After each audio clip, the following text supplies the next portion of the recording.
আসসালামু আলাইকুম। আজ সোমবার 28 জুলাই 2025। আমন্ত্রণ ফ্রেন্ডলি মোবাইল প্রবাস টাইম বুলেটিনে। আপনাদের সাথে আছি আমি ইশরাত জেরিন। শুরুতেই জানাবো শিরোনাম। ওমান প্রবাসীদের জন্য দারুণ সুখবর, সাধারণ ক্ষমার সময়সীমা বাড়ল 5 মাস। জমে উঠেছে ওমানের খারিফ মৌসুম, চলছে প্রবাসীদের রমরমা ব্যবসা। কুয়েতের আইন শৃঙ্খলা রক্ষাকারী বাহিনীর বিশেষ অভিযান, 19,000 প্রবাসী বহিষ্কার। ওমানে ঘুমের মধ্যেই না ফেরার দেশে প্রবাসী, পরিবারের শোকের ছায়া। প্রবাসী আয়ের চমক, চলতি মাসে এলো $2 বিলিয়ন রেমিটেন্স। দর্শক দেখছিলেন শিরোনাম, এবারে পুরো খবর। ওমানের সেরা রেট দিচ্ছে বাংলাদেশি প্রতিষ্ঠান গালফ এক্সচেঞ্জ। প্রিয়জনকে টাকা পাঠাতে আজই আসুন আমাদের যে কোনো ব্রাঞ্চে অথবা কল করুন স্ক্রিনে দেয়া নাম্বারে। গালফ এক্সচেঞ্জ, বাংলাদেশিদের প্রিয় এক্সচেঞ্জ। ওমানে অবৈধ প্রবাসীদের জন্য সাধারণ ক্ষমার সময়সীমা বাড়িয়ে 31 ডিসেম্বর 2025 পর্যন্ত করেছে দেশটির সরকার। এই সময়ের মধ্যে জরিমানা ছাড়াই আকামা ও ভিসা নবায়ন, স্পন্সর পরিবর্তন ও দেশে ফেরার সুযোগ থাকবে। মন্ত্রণালয় জানিয়েছে এটি চূড়ান্ত সময়সীমা, এরপর আর বাড়ানো হবে না এবং সকল প্রবাসীকে দ্রুত আইনি প্রক্রিয়ায় অবস্থান বৈধ করতে অনুরোধ জানানো হয়েছে। ওমানে অবৈধ হয়ে থাকা প্রবাসী কর্মীদের জন্য দারুণ সুখবর দিয়েছে দেশটির শ্রম মন্ত্রণালয়। সোমবার 28 জুলাই জারি করা এক বিজ্ঞপ্তিতে জানানো হয়, আইনি অবস্থান সংশোধনের জন্য ঘোষিত সাধারণ ক্ষমার মেয়াদ আগামী 31 ডিসেম্বর 2025 পর্যন্ত বৃদ্ধি করা হয়েছে। এর আগে এই সুযোগের সময়সীমা ছিল 31 জুলাই 2025 পর্যন্ত। তবে সাধারণ জনগণের আবেদন ও ভুক্তভোগীদের সুবিধার কথা বিবেচনা করে এই সময়সীমা আরও 5 মাস বাড়ানোর সিদ্ধান্ত নেওয়া হয়েছে। চলতি বছরের জানুয়ারিতে ঘোষিত এই কর্মসূচির আওতায় জরিমানা ছাড়াই ভিসা ও আকামা নবায়ন, ব্লক বাতিল, নিয়োগকর্তা পরিবর্তন বা নিজ দেশে ফেরার সুযোগ সহ বিভিন্ন সুবিধা দেওয়া হচ্ছে অবৈধ হয়ে পড়া শ্রমিকদের। শ্রম মন্ত্রণালয় জানিয়েছে এই অতিরিক্ত সময়সীমা হবে চূড়ান্ত সুযোগ, যার মাধ্যমে সর্বোচ্চ সংখ্যক কর্মী ও নিয়োগকর্তা তাদের অবস্থান আইনি প্রক্রিয়ার মাধ্যমে বৈধ করতে পারবেন। বিজ্ঞপ্তিতে আরও বলা হয়, সংশ্লিষ্ট সকল সরকারি বিভাগ ও সংস্থাকে প্রয়োজনীয় ব্যবস্থা গ্রহণের নির্দেশনা দেওয়া হয়েছে, যাতে এই সময়সীমা বাস্তবায়ন যথাযথভাবে সম্পূর্ণ হয়। মন্ত্রণালয় সবাইকে সতর্ক করে জানিয়ে দিয়েছে, আর কোনো দেরি না করে যত দ্রুত সম্ভব আইন মেনে অবস্থান সংশোধনের কার্যক্রম সম্পন্ন করতে হবে। আপনার স্বপ্নগুলো আকাশ ছুবে প্রবাসীর হেলিকপ্টারের মাধ্যমে। বিয়ে, জন্মদিন অথবা যে কোনো বিশেষ প্রয়োজনে হেলিকপ্টার ভাড়া করতে যোগাযোগ করুন স্ক্রিনে দেয়া নাম্বারে। প্রবাসীর হেলিকপ্টার, নিরাপদ ও সাশ্রয়ী বাহনের বিশ্বস্ত নাম। 2025 সালের খারিফ মৌসুমে ওমানের ধোফার অঞ্চল পর্যটক ও ব্যবসায়িক সমাগমে মুখর হয়ে উঠেছে। এই সময়ে খাবার, হস্তশিল্প ও সুগন্ধি পণ্যে বাজারে বেড়েছে ক্রেতার ভিড়। আর প্রবাসী বাংলাদেশিরা শ্রম ও উদ্যোক্তা মনোভাব নিয়ে অর্থনীতিতে রাখছেন দৃশ্যমান অবদান। এই মৌসুম শুধু উৎসব নয়, বরং রেমিটেন্স আয়ের বড় সুযোগ হয়ে উঠছে প্রবাসীদের জন্য।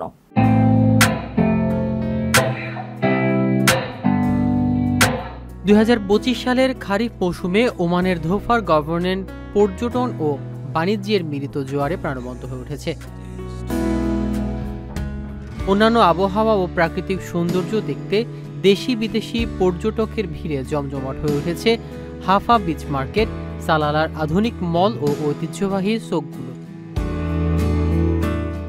এই মৌসুমে খাবার, হস্তশিল্প, সুগন্ধি ও স্থানীয় মিষ্টান্ন দোকানগুলোতে দেখা যাচ্ছে বিপুল ক্রেতা সমাগম। এই বাণিজ্যিক উত্থানে গুরুত্বপূর্ণ ভূমিকা রাখছে প্রবাসী বাংলাদেশিরা। অনেকেই স্থানীয় দোকানে কাজ করছেন, কেউ কেউ আবার নিজেই ক্ষুদ্র ব্যবসার উদ্যোক্তা। ফলমূল, খেজুর, নারকেল, সুভেনি কিংবা হোটেল রেস্তোরাঁয় তাদের নিষ্ঠা এবং পরিশ্রম খারিফ মৌসুমকে পর্যটকদের অভিজ্ঞতা আরও সমৃদ্ধ করছে। বিশেষজ্ঞরা বলছেন, ধোফারের প্রাকৃতিক আকর্ষণ ও দক্ষ মানব সম্পদের সমন্বয়ে এই অঞ্চল গড়ে উঠেছে অন্যতম বাণিজ্যিক ও পর্যটন কেন্দ্র। সরকারের পাশাপাশি প্রবাসীদের অবদানও এই সফলতার পেছনে অনস্বীকার্য। তাদের শ্রম, সেবা ও উদ্যোক্তা মনোভাব স্থানীয় অর্থনীতিকে ত্বরান্বিত করেছে। এই মৌসুম শুধু পর্যটনের উৎসব নয়, বরং প্রবাসীদের জন্য এটি সম্ভাবনার দ্বার। তারা এখান থেকে উপার্জন করে দেশের অর্থনীতিতে প্রেরণ করেছে মূল্যবান রেমিটেন্স, যা দুই দেশের সম্পর্ক ও সমৃদ্ধিকে একযোগে এগিয়ে নিচ্ছে। প্রিয় প্রবাসী, আপনার নিরাপদ ভবিষ্যতের জন্য অর্ধেক দামে আজই ফ্ল্যাট বুকিং করুন। ঢাকায় প্রবাসী সিটি দিচ্ছে সীমিত সময়ের স্পেশাল অফার। জমিও ফ্ল্যাট একসাথে। যোগাযোগ করুন স্ক্রিনে দেওয়া নম্বরে। কুয়েতে অবৈধ বসবাস, শ্রম আইন লঙ্ঘন ও অন্যান্য অপরাধে চলতি বছরের জানুয়ারি থেকে জুলাই পর্যন্ত 19,000-এর বেশি প্রবাসী আটক ও বহিষ্কার করা হয়েছে। তাদের দ্রুত দেশে ফিরিয়ে নিয়ে যাওয়া হয় এবং কালো তালিকায় অন্তর্ভুক্ত করে ভবিষ্যতে প্রবেশ নিষিদ্ধ করা হয়। কুয়েত সরকার জনসাধারণকে আইন শৃঙ্খলা রক্ষায় সহযোগিতা করার আহ্বান জানিয়েছে। বিস্তারিত দেখুন প্রতিবেদনে। কুয়েতে অবৈধভাবে বসবাস, শ্রম আইন লঙ্ঘন ও অন্যান্য অপরাধের জন্য চলতি বছরের জানুয়ারি থেকে জুলাই পর্যন্ত 19,000-এর বেশি প্রবাসীকে বহিষ্কার করা হয়েছে। রোববার 27 জুলাই আরব টাইমসের প্রতিবেদনে এই তথ্য জানানো হয়। প্রতিবেদনে বলা হয়, কুয়েতের আইন শৃঙ্খলা রক্ষাকারী বাহিনী নিয়মিত অভিযানের মাধ্যমে এসব ব্যক্তিকে আটক করে। বহিষ্কৃতদের মধ্যে অনেকেই পলাতক, হকার, ভিক্ষুক এবং মাদক ও মদ্যপানের অভিযোগে অভিযুক্ত ছিলেন। আটক ব্যক্তিদের দ্রুত নিজ দেশে ফেরত পাঠানো হয়। ফ্লাইটের প্রাপ্যতার উপর ভিত্তি করে সাধারণত 1 সপ্তাহের মধ্যে বহিষ্কারের প্রক্রিয়া সম্পন্ন হয়। তাদের বায়োমেট্রিক তথ্য সংগ্রহ করে স্থায়ীভাবে কালো তালিকায় রাখা হয়, ফলে তারা ভবিষ্যতে কুয়েতে আর প্রবেশ করতে পারবেন না। কুয়েত সরকার জানায়, ভিক্ষাবৃত্তি দেশটিতে সম্পূর্ণ নিষিদ্ধ। বিশেষ করে রমজান মাসে কিছু বিদেশি নাগরিক এ অপরাধে জড়ান। গত রমজানে ভিক্ষাবৃত্তির অভিযোগে 60 জনকে আটক করে দেশে ফেরত পাঠানো হয়। সংশ্লিষ্ট কর্তৃপক্ষ জনসাধারণকে আইন ভঙ্গকারীদের বিরুদ্ধে তথ্য দিয়ে সহায়তা করার আহ্বান জানিয়েছেন। আকর্ষণীয় রেট ও দারুণ সব ডাটা বান্ডেল পেতে আজই ব্যবহার করুন ফ্রেন্ডলি সিম। ওমানের সালালায় ঘুমের মধ্যে স্ট্রোক করে মারা গেছেন খাগড়াছড়ির তরুণ প্রবাসী মোহাম্মদ রায়হান উদ্দিন, বয়স 27। পরিবারের একমাত্র উপার্জনকারী রায়হানের মরদেহ দেশে ফিরিয়ে আনতে সরকারের সহযোগিতা চেয়েছে শোকাহত পরিবারটি। তার মৃত্যুতে এলাকায় শোকের ছায়া নেমে এসেছে। বিস্তারিত থাকছে প্রতিবেদনে। ওমানের সালালায় মোহাম্মদ রায়হান উদ্দিন নামে এক তরুণ প্রবাসীর মৃত্যু হয়েছে। তার বয়স ছিল 27। মরদেহ দেশে আনতে সরকারের কাছে আকুতি জানিয়েছে পরিবারটি। সহকর্মীদের মাধ্যমে রায়হানের পরিবার জানায়, শনিবার সকালে সহকর্মীরা ঘুম থেকে উঠে রায়হানকে ডাকাডাকি করে সাড়া না পেয়ে হাসপাতালে নিয়ে যান। সেখানে চিকিৎসক তাকে মৃত ঘোষণা করেন। তাৎক্ষণিকভাবে মৃত্যুর কারণ নিশ্চিত না হওয়া গেলেও ঘুমের মধ্যে স্ট্রোক করে তিনি মারা গেছেন বলে প্রাথমিকভাবে ধারণা করা হচ্ছে। রায়হান খাগড়াছড়ির দিঘিনালার কবাখালী ইউনিয়নের মোহাম্মদ বাবুল মিয়ার একমাত্র ছেলে।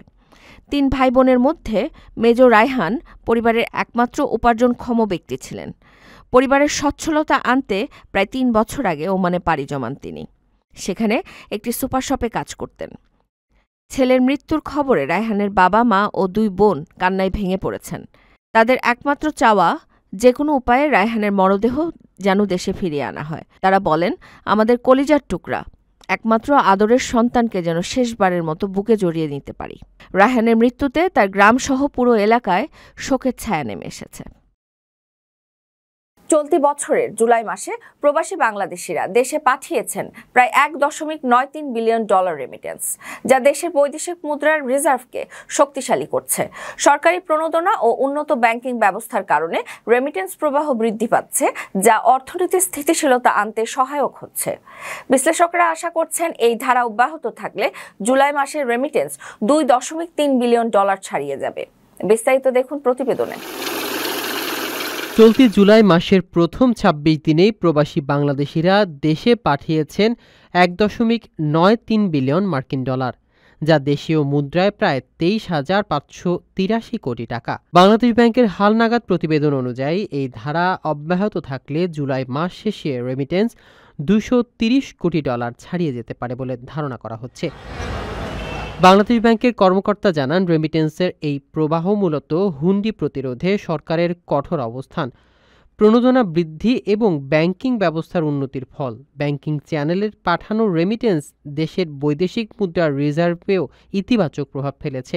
এর আগে সদ্য সমাপ্ত 2024-25 অর্থ বছরে দেশে সর্বোচ্চ $33.33 বিলিয়ন রেমিটেন্স এসেছে, যা আগের অর্থ বছরের 23.74 বিলিয়নের তুলনায় প্রায় 27% বেশি। শুধু জুন মাসে রেমিটেন্স এসেছে $2.82 বিলিয়ন, যা আগের বছরের একই সময়ের তুলনায় 1% বেশি। রেমিটেন্সের এই ঊর্ধ্বগতি দেশের অর্থনীতিতে স্থিতিশীলতা আনার পাশাপাশি ডলারের যোগানেও স্বস্তি ফিরিয়েছে বলে জানিয়েছেন অর্থনৈতিক বিশ্লেষকরা। দর্শক, দেখছিলেন ফ্রেন্ডলি মোবাইল প্রবাস টাইম বুলেটিন। শেষ করার আগে শিরোনামগুলো জানিয়ে দিচ্ছি আরও একবার। ওমান প্রবাসীদের জন্য দারুণ সুখবর, সাধারণ ক্ষমার সময়সীমা বাড়ল 5 মাস। জমে উঠেছে ওমানের খারিফ মৌসুম, চলছে প্রবাসীদের রমরমা ব্যবসা। কুয়েতের আইন শৃঙ্খলা রক্ষাকারী বাহিনীর বিশেষ অভিযান, 19,000 প্রবাসী বহিষ্কার। ওমানে ঘুমের মধ্যেই না ফেরার দেশে প্রবাসী, পরিবারের শোকের ছায়া। প্রবাসী আয়ের চমক, চলতি মাসে এলো $2 বিলিয়ন রেমিটেন্স। এই ছিল ফ্রেন্ডলি মোবাইল প্রবাস টাইম বুলেটিনের আজকের আয়োজনে। প্রবাসীর সর্বশেষ সংবাদ পেতে ভিজিট করুন www.probastime.net, সাবস্ক্রাইব করুন আমাদের ইউটিউব চ্যানেল এবং চোখ রাখুন ফেসবুক পেজে। পরবর্তী বুলেটিন দেখার আমন্ত্রণ জানিয়ে আজকের মতো বিদায় নিচ্ছি আমি ইশরাত জৈন। সেই পর্যন্ত সবাই ভালো থাকবেন এবং নিরাপদে থাকবেন। আল্লাহ হাফেজ।